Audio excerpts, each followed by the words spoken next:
Welcome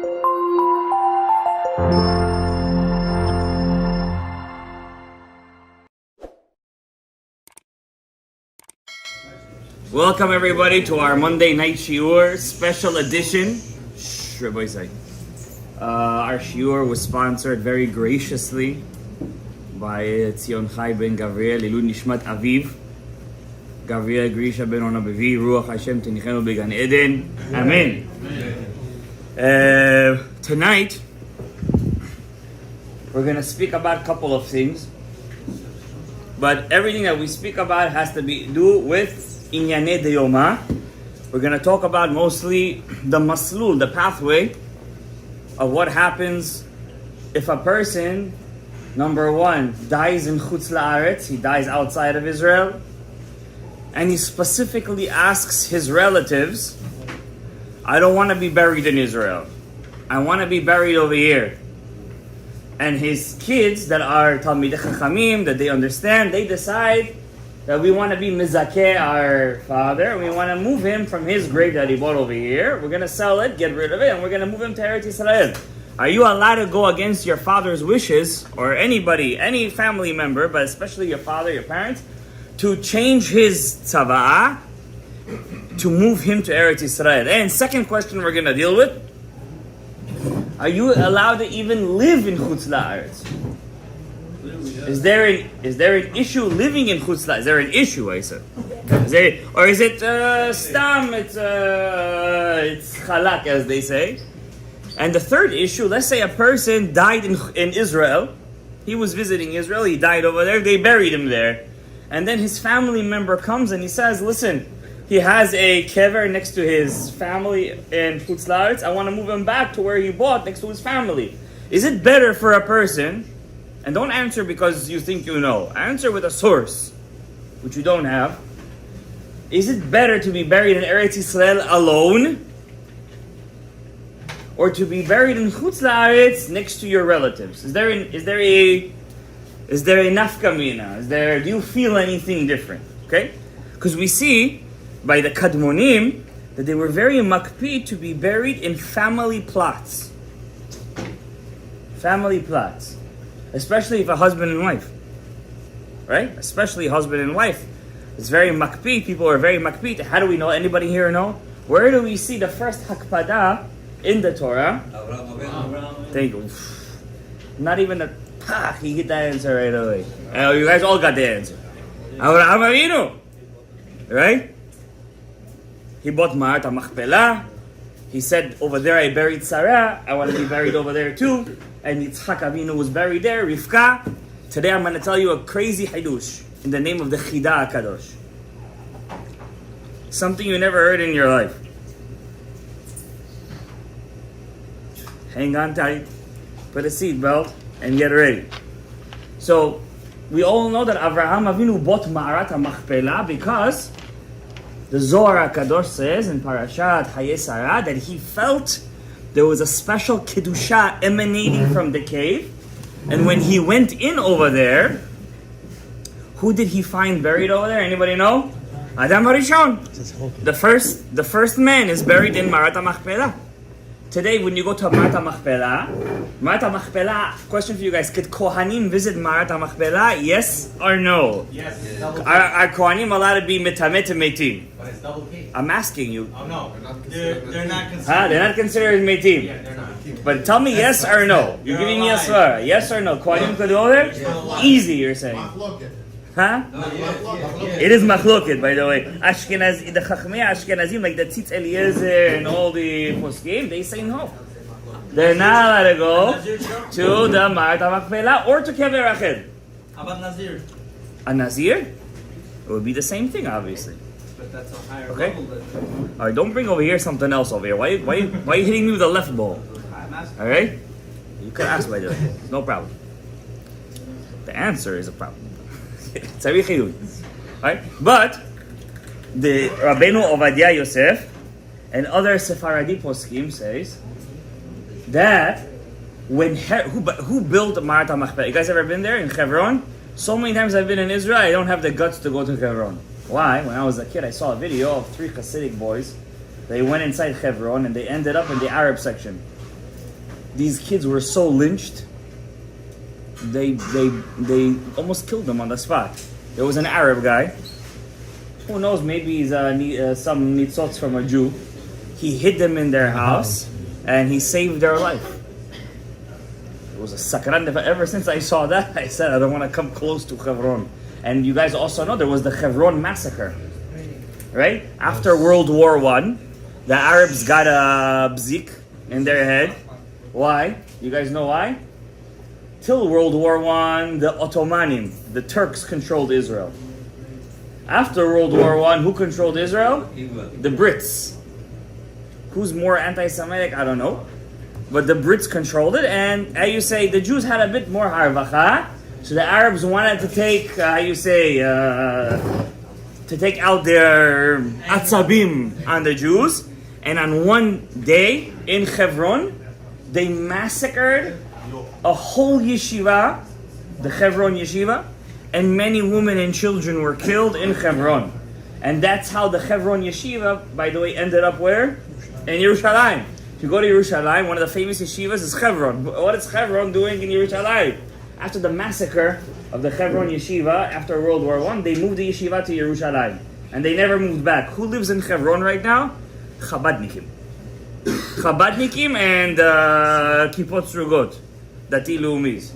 They're crazy enough to live over there. Right now they're building in Hebron a new building complex. And they want to bring in a lot of Jews to live in Hebron. I'm ready. Huh?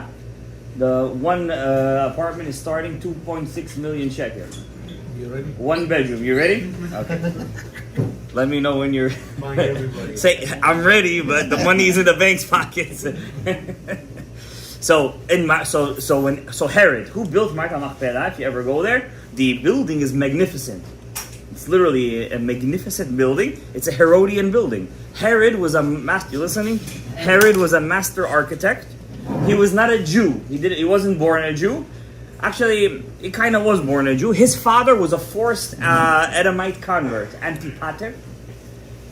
The Hashmonaim believed in forced conversion. So the Arabs didn't start it either way. The Hashmonaim started it. Yeah. He was not a Jew halachically. And Antipater had a son called Herod, who was a rabid, I don't want to call him a Jew-hating, self-Jew-hating, because he technically wasn't Jewish. But he was a master architect, and one of the things that he built was Ma'at HaMachpelah. He saw it as a Jewish, landmark, and he wanted to build it b'kavod. And basically, when he built Ma'at HaMachpelah, when you go to daven over there, if you're ever going to go daven over there, my brother was just there actually, it's not only is it a cave within a cave, there are 3 floors on top. So you're not even on the bottom floor. When you go to daven over there, you're on the 3rd floor. Yeah. So the tumah, if there's tumat metim over there, and there is tumat metim, why? The people of Hebron used to have an old tradition. They used to take the body of a person, they used to put him in lime that deteriorates the body to bones. Take the bones and put it at the entrance of Ma'at HaMachpelah. Why? They have a tradition. There's 2 traditions. One tradition is Tchiat HaMeitim starts from Kever Rachel. One tradition is it starts from Ma'at HaMachpelah.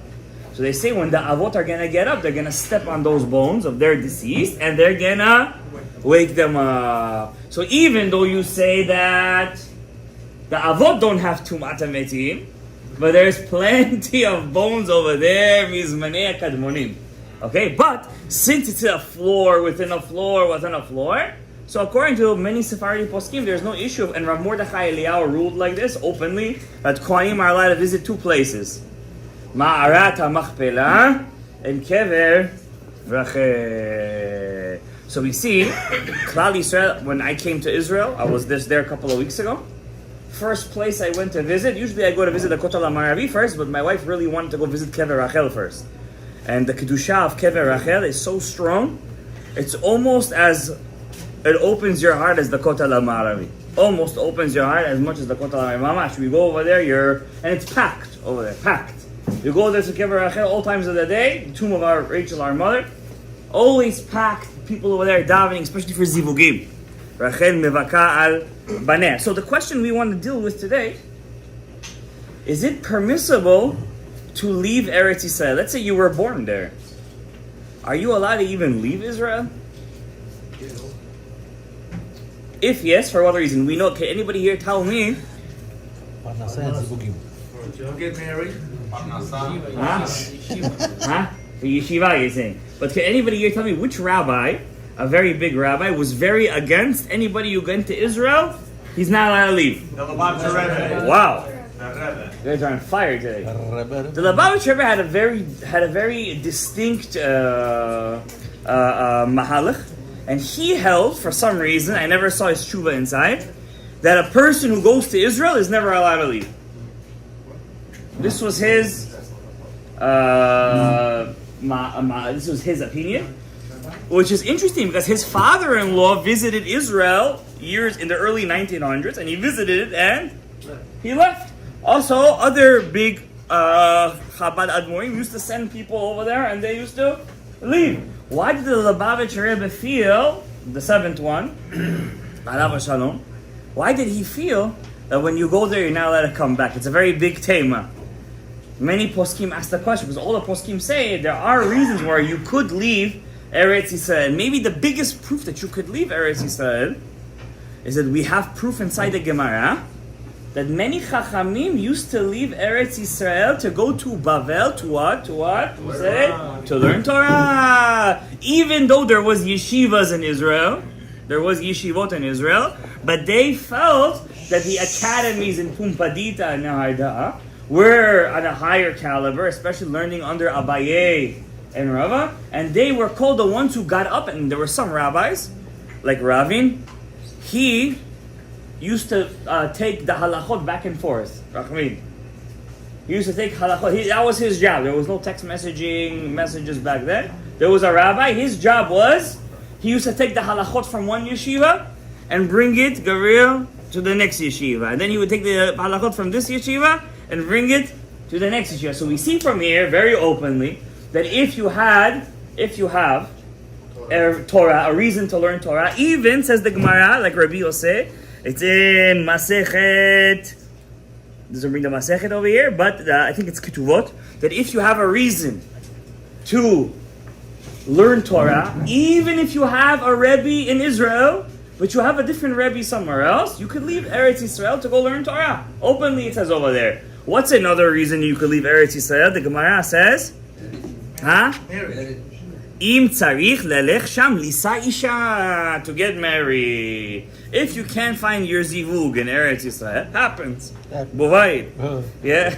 You go to Chutz La'aretz and maybe you try your luck over there and you're allowed to look for your zivug in Chutz La'aretz. So we see another reason the Gemara says openly that you're allowed. Now here's the bigger chidush. I understand a regular Yisrael, Ephraim, Manjambe, aka. I understand a regular Israel, but a Kohen is a problem. A Kohen has a different issue why he can't leave Israel. We mentioned it on Shabbat, do you remember? Why can't he leave Israel, a Kohen? Because he's flying over. Flying over what? Rav Ovadia Yosef holds, I'm happy you brought that up, that a matos is considered a ohel, and it's chotzetz, mipnei hatumah. Yes, not like the Chazon Ish. There was once a long time ago a picture of a Hasidic guy. He put himself in a bag. He was flying over a thing. No, there is an opinion that it's not chotzetz. But Rav Ovadia holds b'pashtut that it's chotzetz. And I'm going to give you a bigger chidush. Rav Ovadia holds. If a kohen needs to pass a bet kvarot in a car, because for work reasons, closed windows, obviously, right? And he's in the car. It's a agala. Rav Ovadia holds he's allowed to drive through the Bet HaKavarot. The car is a chatzitza. Yeah. Rav Ovadia holds also the airplane. You weren't listening. The Tuma only just goes up, right? Or it goes... No, it spreads. It goes up and it spreads. It does? Yeah, it does spread. Especially if there's a halal tefach that allows the Tuma to seep in, like a window or something. I don't want to get it. It's very delicate halachot. I remember when we were in Kollel, the first time in our first cycle, we did these halachot. But we did the whole thing. Today, the Rabbanut doesn't make you learn the whole thing. It just makes you learn the halachot of Avelut. We have to do all Tumat Kohanim. And at the end of the test, they didn't even ask one question on Tumat Kohanim. You know how we would break our heads on Tumat Kohanim? It's very hard halachot. Masechet Ahalot is one of the hardest halachot in all the Mishnah, and all the starim of the Mishnah. It's very hard halachot. But Rav Ovadia yourself holds with Pashtut. Now there is a Rav that holds a Kohen cannot drive through a Bet Kvarot. Also a very big Sfaradi Rav, the Ben Ish Chai. The Ben Ish Chai holds he cannot drive through a Agala is not a Chatzitza for whatever reasons. Obviously, we're not going to delve into the tshuva right now, but we have a Tana Messiah where Ovadia says you could drive through everything if you're a Kohen. Now, why can't a Kohen? Why, Ephraim? Why is it not simple for a Kohen to go through to live in Chutz La'aretz? Do you know why? We mentioned it on Shabbat when it was raining really hard. They used to bury the people everywhere. Correct. Eretz Ha'amim is full of dead bodies. The Goyim's lands, wherever they died, that's where they were buried up everywhere. Huh?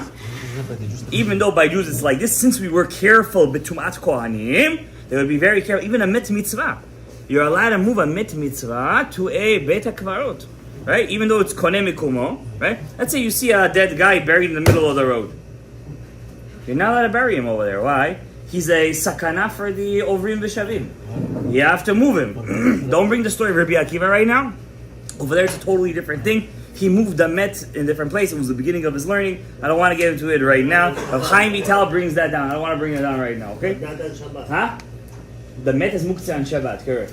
Unless it becomes a basis ledavar mutat.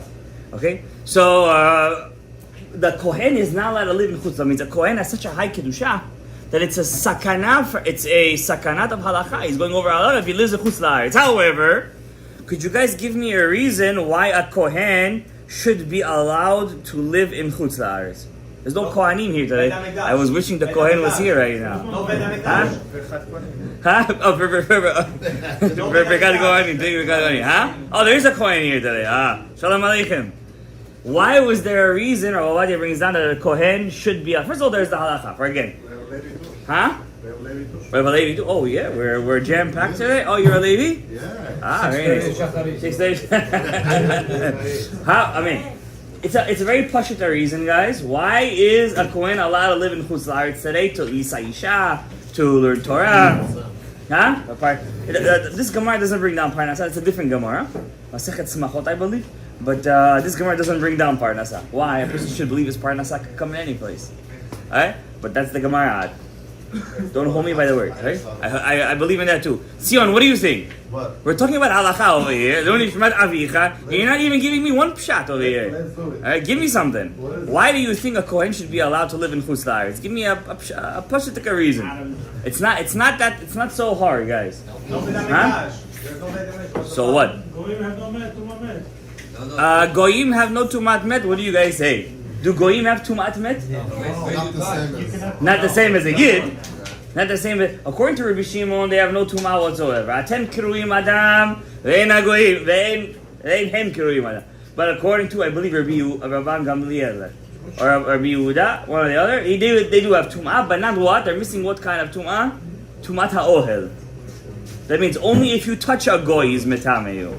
Not if you go into a bet kvarot of the goyim. Do you guys know the story? Once Rabbi Chaim Vital got paralyzed in his face. Rabbi Chaim Vital, where is he? You ran away? The book that you gave me, Tzfat, why'd you run away? Come closer. Once Rabbi Chaim Vital, the Ari HaKadosh sent him to do yichudim, meditations on a certain tzaddik's kever, and on the way he passed by a kever of an Arab Rasha. An Arab Sheikh, I don't know what it was. Some Arabi. Some Rasha. Murusha. When he came back, the Ari said, what happened to you? His face was all discombobulated. He was paralyzed. Why? He said, when you passed over the kever of the goy, the nefesh of the goy got stuck on you. Chas v'shalom. And you got and he became paralyzed from that. The Ari HaKadosh had to make on him 3 days kavanot to take away the nefesh of the mit of the goy. That's why, long time ago, when I was a young boy and didn't know a lot of stuff, I used to go a lot to Cypress Hill Cemetery. Cypress Hill. You guys know there's a rabbi buried over there. He's called Arav HaKolel. Cypress Hill, Union Field Cemetery. Over there is a big rabbi buried. There's a couple of big rabbis buried over there. I used to daven there a lot. One rabbi who was buried there was called Rav Kolel, Rav Yaakov Yosef ben Rav Dov, the first and only chief rabbi of New York. I used to daven there a lot. His yortzeit is coming up. He's in the same yortzeit as the Ramak, Chav Gimel Tammuz. But then I learned to get over there, you have to pass through a whole cemetery of the Goyim. Now, even though it's closed, but it still gives you that eerie feeling. Suddenly you're going to the tzaddik and you have thousands of crosses you're passing. Thousands and thousands and thousands and thousands. You understand? So when I was a kid, I used to go there a lot when I was younger. Now, I don't step foot even close to that place. Why? Even if I drive, I don't go over there. Why? There is a book that just came out by Rav Yaakov Hillel. Hashem should give him a lot of refuah shlema. He's very sick, very sick. Over there, he writes over there, it's not the same when you visit a tzaddik that's buried alone, like in Tzfat, in the Galil. Alone he's buried. You go to Rabbi Shimon Bar Yochai, he's alone over there. Him, Rabbi Elazar, and Rabbi Yitzhak. Two son, student, and Rebbe. Then you have about 100 meters away, Rabbi Yochanan Sanlar, but they're all buried, in caves alone. When you go to a cemetery, there is a very big sakana. A lot of ruchot ra'ot. That's why Rav Yosef Dayan used to go a lot. Rav Yosef Dayan, one of the Lamedov Tzadikim. He used to say, after you come out of a cemetery, you don't just have to go to a mikveh. You have to jump in the mikveh with your clothing. Like this he used to say. He said, if I could, I would jump in with my clothing. There's a lot of tum'ah in cemeteries. A lot of ruchot ra'ot, a lot of bad things. It's not good to go to cemeteries. That's why even they say to visit parents here and there, once a year, on the yard site you go, that's it. You go visit the yard site, you bring 10 people with you, say Kaddish. It's always good to go to the mikveh afterwards. And before too, of course, yeah. There is one rabbi, his name is Rav Shachatowitz. He's in Mount Judah Cemetery. On his thing, it's written over there, before you visit me, please dip in the mikveh. Huh? Even if he's in a cemetery, he's a sakana. Even if it's in a cemetery, even though he's a tzaddik, he's sakana. Unless you go to the mikveh right after, and before. He's right. Also before is very important. I was telling them, in Mount Judah Cemetery, there was a big, some say Rav Moshe Feinstein learned Kabbalah from him. His name was Rav Shachatowitz. He used to live in Staten Island. It's very interesting. On his kever, I took him there one time. I used to go there to pray for very special things. When I need something to come true, I used to go pray over there. It said over there, on the thing is a plaque. It says, before you come pray by me, please dip in the mikveh. Huh? Rav Shachatowitz, his name was. You never heard of him. Nobody ever heard of him. That's why he's a hidden tzaddik. Huh? In Mount Judah, over here, not far from here. Also, Rav Pam is buried right here. If you ever want to daven, if you see his cemetery, you're not going to even recognize it. It's on the road. You can't even tell. You know who Rav Pam was? Rosh Yeshiva Torah Badad. He was one of the great luminaries of the generation. Like this, Azuv, nobody goes over there. Rav Kamenetsky, Rav Yaakov Kamenetsky is over here. Many big tzaddikim, but once again, it's in a cemetery. And to go to a cemetery is a very big sakana. Now, they say, are women allowed to go to the cemetery, for example? Halachically, yes, of course they can do, but it's not good to go. Understand? If you go to a tzaddik is a tzaddik, but if you go to your parents, once a year must be, once a year on the yard, if you could go. By the way, they're waiting for you on their yard site. They're waiting for you. Why? The Ariya Kadosh says, the Baba Sali also used to do this in Morocco a lot. He used to visit his parents, Rav Mas'ud, every Friday. Every Friday, before Shabbat, he used to go. Shabbat Shalom. Yeah, Shabbat Shalom. Because the Ariya Kadosh says, the nefesh of the tzaddik. Tzaddik doesn't mean barada and peor. Tzaddik means a good person, right? Hopefully. Comes on the kever 3 times. Ephraim, when? Erev Shabbat, 15th of the month, and? No? Rosh Chodesh? Besides the Yortzeit. Yortzeit is Pshita. Erev Rosh Chodesh. Erev Rosh Chodesh. You guys should know this. How many times we used to go to Lubavitch for the Tikkun? Either Erev Rosh Chodesh we would go, 15th of the month, or Friday. Friday we wouldn't go because it's not such a good Shmu'ah. It's a questionable Shmu'ah, but Erev Rosh Chodesh is a special day. Erev Rosh Chodesh on the 15th of the month. It's good to go. So now Lubavitch is very special. Why? If you could tell over there, when they put mechitzot all over. Mechitzot. They say even Kohanim are allowed to go over there. It's questionable. I personally would not suggest Kohanim to go in over there. But for a regular person to go once in every couple of months to daven by a tzaddik, it's a good thing. That's if you believe he passed away, of course. If you believe he's alive, then you have to go to 770. That's a different shayla. Okay? Okay, nobody gets it. All right. How does the mikvah help?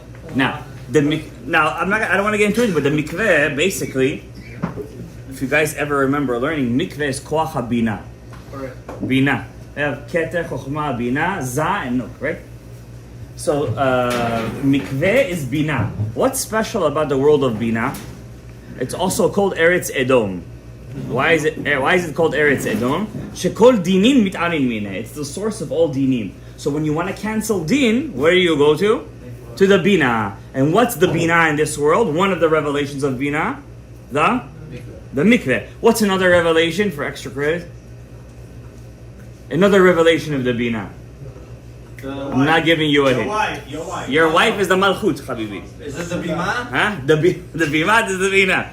The bima is the malchut, actually. That's why we do 7 akafot every day on it. Yeah. Huh? Sukkah is good. It's a good one, but I wasn't thinking of that one. Sukkah is correct, but I wasn't thinking of that. But you're talking about the chesed part of bina. I'm talking about the din part of bina. But you're close, really close. You're close. I'll give you a hint. It's a holiday. It's in a holiday, huh? Hanukkah. Simchat Torah. Shavuot. Shavuot. Shavuot is keter, habibi. Huh? No, it's not Hanukkah. Passover. Huh? Passover. Shmini Atzer. You guys have nothing left to say already. Come on. And don't say the holiday. Say what we use on that holiday. I give you a hint. Lava Etok is Zad. It's the dad. The menorah. No. The shofar. What's the mituk of all the dinim? The shofar. When you blow the shofar, that's why we blow the shofar. Why? Kol dinim mitarin mineh. We bring all the dinim back to the source. Eina dinim mitmatin ela beshorshan. Where does din get sweetened? Only in its shorish. Right? No matter how much water you put in wine, it's still wine. Where it's the real sweetening of the wine? In the grape itself. Where does the wine come from? From the grape itself. That's why Nazir, not only can't he drink wine, he's also not allowed to even eat the grape, not even the klipa of the grape. He has to do nothing with the bina. It's all chokhmah and keter. He's all tzad yamin, says the Zohar Kadosh. Now, talking about this, I promised you guys a chidush, right? So Avraham Avinu is buried with Sarah and Marta Machpelah, Yitzchak and Rivka. Who else? Yaakov and Leah. And of course we say Adam and Hawa. Esav's head. We don't count that. Alright? There is, the Chida say, a very good chance that there is another big tzaddik buried there with his wife. Kalev ben Yefuneh? That's a very good guess, by the way, but it's not Kalev ben Yefuneh. Anybody here know? If you guys get this, if you guys guess it, What was the question again? don't do that to me. I spoke. You spoke. There is inside Marta Machpelah 4 couples. Adam and Chava, Avraham, Sarah, Yitzchak, Rivka, Yaakov and Leah, and of course he has to add the head of Esav. Some say just the eyes of Esav, but some say the Kadmonim say there is another couple over there that's buried over there, and the Kadmonim, the Chida writes, used to daven over there. When they used to daven, they used to be mekaven on hymns. Huh? Aaron Cohen is in Horahar. He's in the double K over there. We know he's married. Correct. Moshe Rabbeinu. Wait, how? Moshe Rabbeinu. Huh? With Tzipora. We don't know where he's buried. The Chida. He said go up to the mountain. We don't know how he got to Marta Machpelah. But the Chida writes in the name of Chachmei Ashkenaz. And there is a whole long thing. One day we'll make a shir on it. That after he passed away, he was brought to the cave of the patriarchs. Wow. So many tzaddikim, you like that one? David, Melo David, you like it? Are you going to mention it? You only heard it here, by the way. You didn't hear this anywhere else. So if you're going to mention it again, you heard it over here. Excuse me. Hashem said you're not going to come to Eretz When he's alive, not when he's dead. When he's really alive. That's a midrash, chalukim. Midrash chalukim. Next. Watch your tongue, young man. The Chida writes, I'm going to show you the source inside if you want. Not that it's going to make any difference. The Chida writes, after Moshe Rabbeinu passed away, they brought his guf, and he's the 5th couple with Tzipora in Marta Machpelah, and that's Keneged the 5 partzufim. You have Zainuk, Yasut, Abba V'ima Ilayin, and Arich Enukva.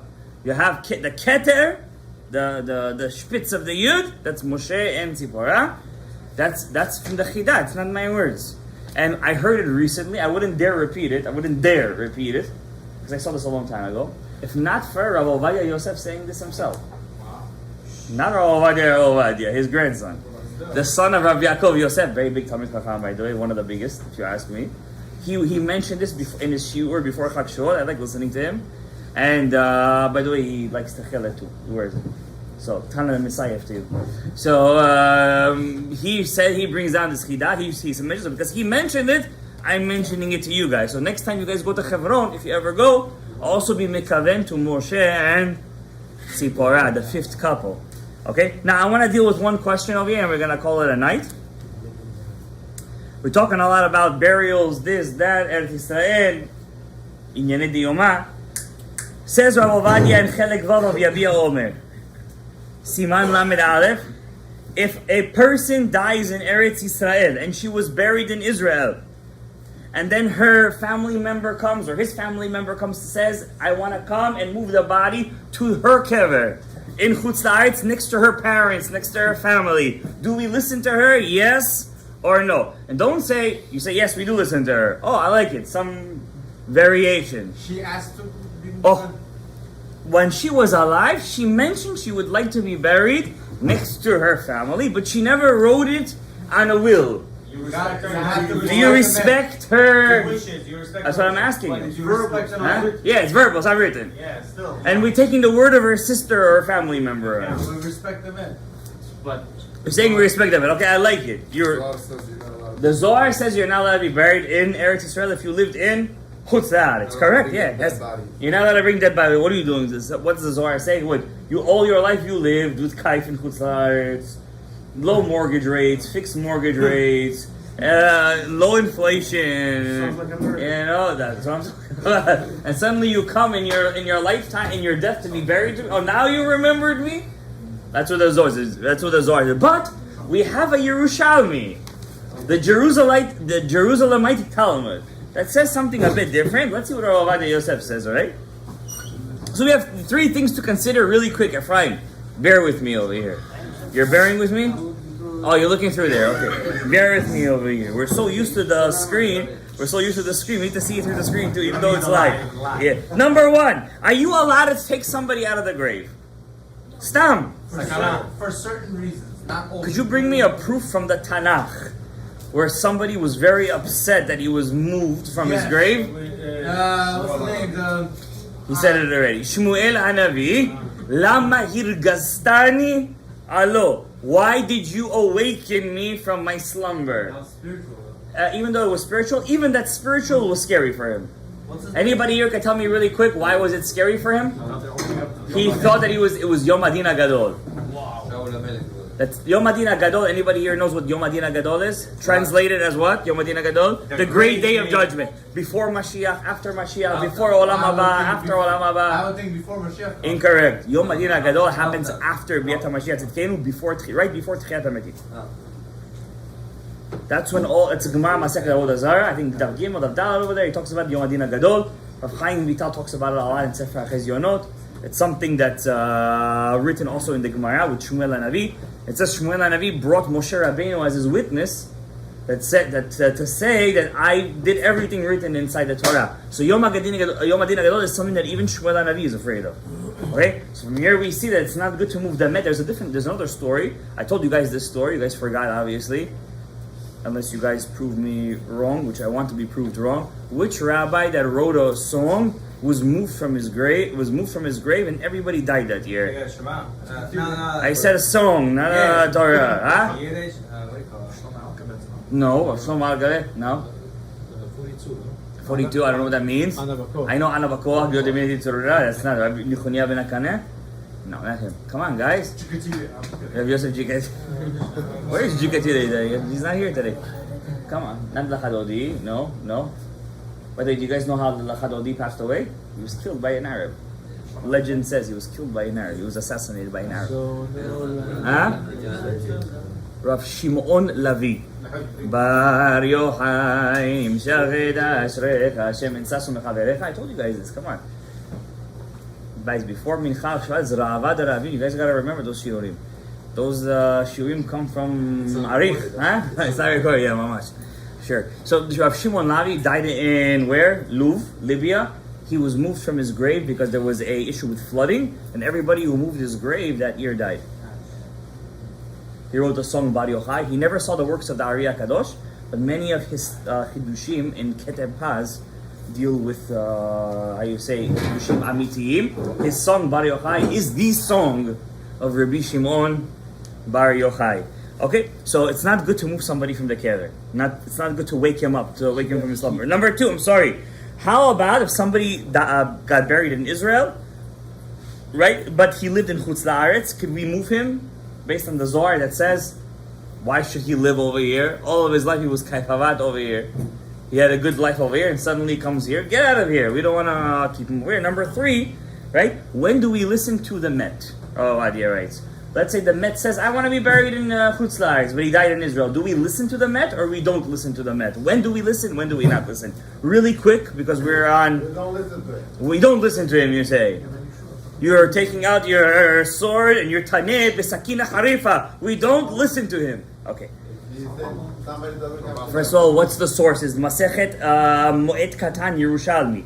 It says over here, you're not allowed to move the met from the kever, even if you want to bury him from a good kever to a nice kever. Why? It's bizayon amet. You're mivazed amet. The body deteriorates, and he feels as you take him out, and he doesn't like it to see it. You see his bizayon. Number one. However, the Gemara continues, right? That the Shulchan Aruch Paskins in Siman Shin Sameh Gimel. Right? But if you want to move him to Eretz Yisrael, mutar. That means even to take him out of the grave, you're allowed to move him from Chutz La'aretz, even though you're mevazed amet. You're mevazed amet. However, there is a source in the Bavli, Rebbe Bar Kiria that says over here, in the Yerushalmi, that you're not allowed to move the met to Eretz Yisrael if he did not live in Eretz Yisrael or he did not own land in Israel. If he owned land in Eretz Yisrael, he was Mekayem Yishuv Eretz Yisrael, so therefore he has a chelek in Eretz Yisrael and he's allowed to be buried. Now, a plot of land that you're talking about is not considered owning. No. You're going to live in a 4x4, yeah? That's not considered living in Eretz Yisrael. We're talking about mamash, a land in Eretz Yisrael. Don't worry, you'll get there. By the way, if you daven for it, you're going to get it. You're going to get it. Okay? However, Rabbi Elazar says, mutar. In the Yerushalmi, he says you're allowed to be buried. But the Zohar writes that you're not allowed, and that's what he was quoting, the Zohar writes, you're not allowed to take somebody who lived in Chutz La'aretz, asur. You're mitameh the land of Eretz Yisrael. But Rabbi Elazar writes in the Yerushalmi, v'chiper admato amo. It's a mitzvah to bury somebody in Eretz Yisrael. Why? The land of Eretz Yisrael is like a mizbeach. The earth is a mizbeach. When you put him in the ground in Israel, just the ground itself saves the person from his avonot. So we have Rabbi Elazar on one hand, we have the Rebbe Bar Kiria who says no, we have the Zohar who says no. How about the Bavli? What does the Bavli say? The Gemara and the Bavli, the Babylonian Talmud says that he doesn't say openly, but he does bring many cases of rabbis who died in Bavel and they moved their bodies to Eretz Yisrael. Probably the most famous one is Rav Huna, Reish Galuta, where they brought his body to Eretz Yisrael and there was a pillar of fire that was in front of him, and even Rebbe was afraid of him, Rabbi Yehuda Nasi. And when he was buried inside, they only found one place to bury him, in the Kuch, and the cave of Rabbi Chia. And so we see that from the Bavli and the Yerushalmi, we have two Tanaim that say it's mutar, v'chiper admato amo. Shulchan Aruch does not paskin like the Zohar in this case. The Shulchan Aruch paskins like the Yerushalmi, and also the Petach Davir. The Petach Davir, right, one of the poskim, that when the Yerushalmi argues with the Zohar, we don't paskin like the Zohar. We paskin like the Talmud Yerushalmi. Why? How can we go against the Mifurash Zohar? Does anybody here have a chidush? Can anybody think of any chidush? How can we paskin like like Yerushalmi, the Jerusalem Talmud, or Elazar against the Zohar Kadosh? The answer is very simple. What? Huh? Okay, another reason. Because the Zohar says everything that's written in the Talmud is based on Razim Deoraita. So anyways, what all the Tanaim said is what? Secrets of the Torah. So what each one said has a place in the Shorish Neshama. So therefore they're all correct. Right? The Zohar was Machmir.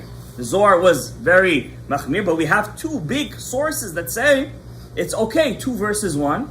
We go according to the 2 sources, and you're allowed to move somebody to Eretz Yisrael. And also the Rambam paskins like that. The Rambam writes in Mishneh Torah that if a person, it's a mitzvah. He doesn't just write that you're allowed to bury somebody in Eretz Yisrael. He says it's a mitzvah to bury somebody in Eretz Yisrael. And his own story proves that that's true. He died. Where did he pass away, the Rambam?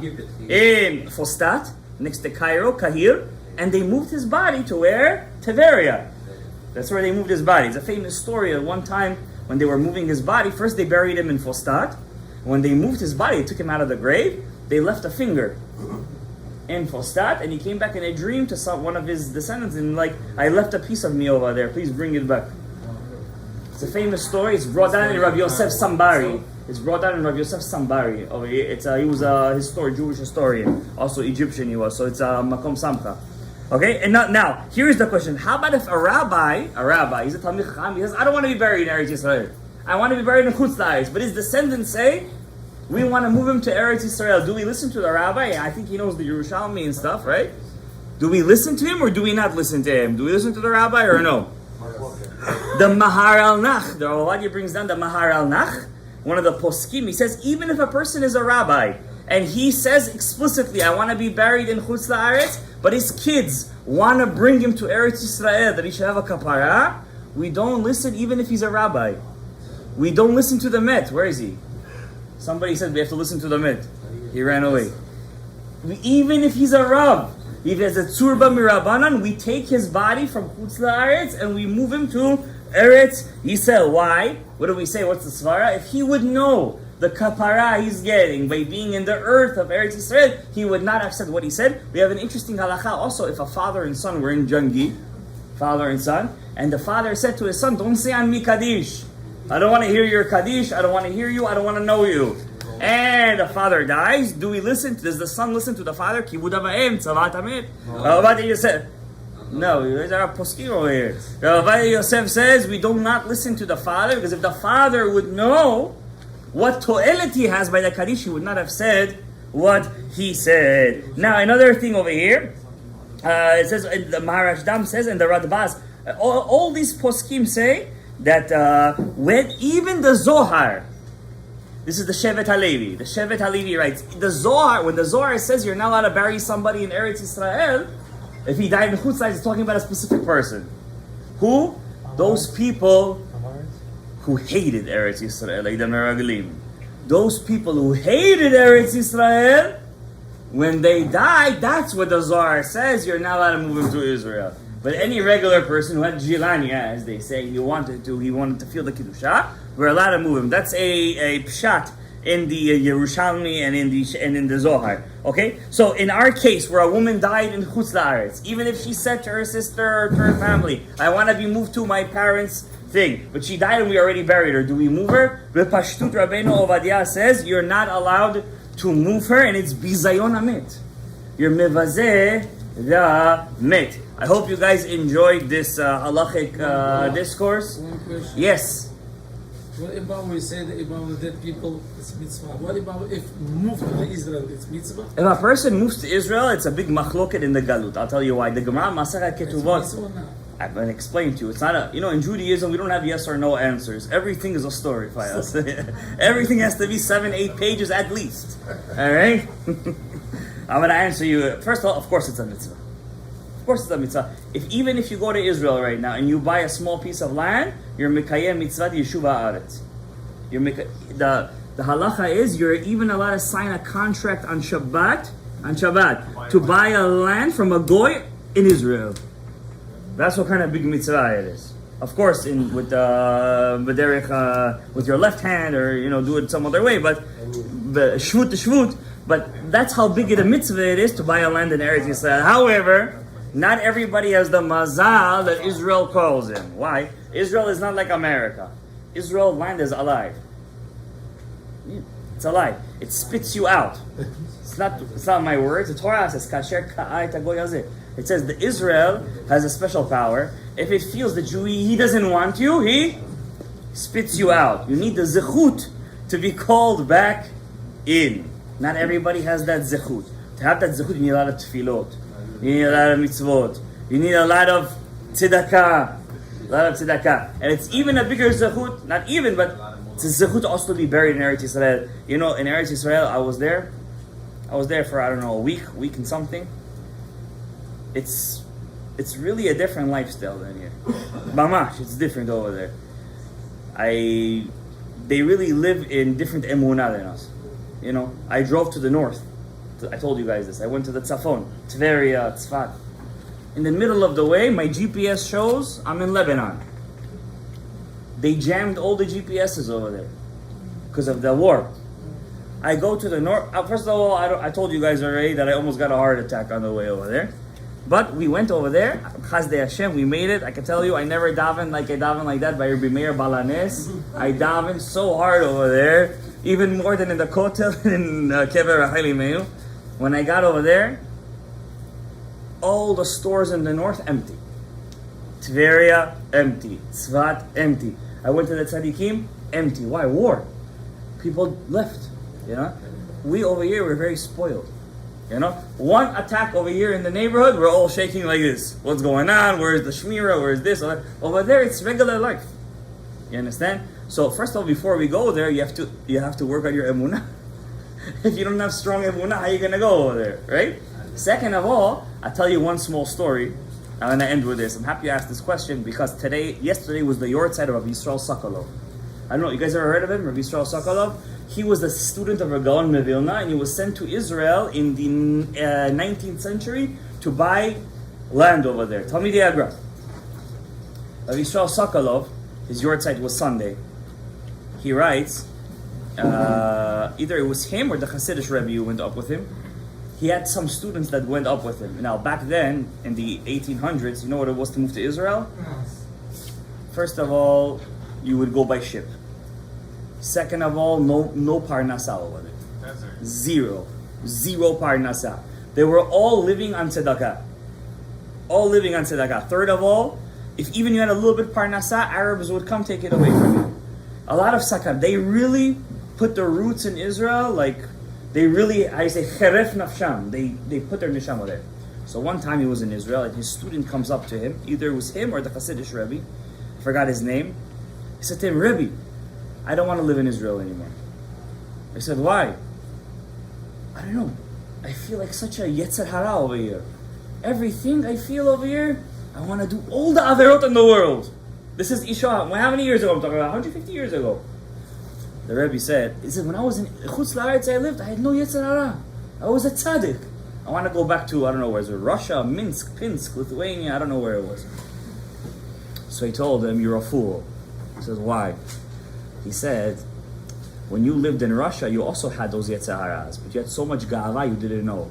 Now that you're in Israel, you finally have a yetzer hatov. You could finally see your defects, and now you could work on it. That's the difference between living in Chutz La'aretz and Eretz Yisrael. And it's really mitzvah to live in Eretz Yisrael, as we learned over here. May Hashem bless all of us over here. I think we gave it the Dvar Torah over here. One for the night. May Hashem bless everybody over here with bracha, ravacha, tzachar, parnasa, refuah, zivogim, yishuot, barakot, hatzlakot, v'kol yishuot, v'kol hatzlakot, amen. Rabbi Hananiah ben Akashim Omer.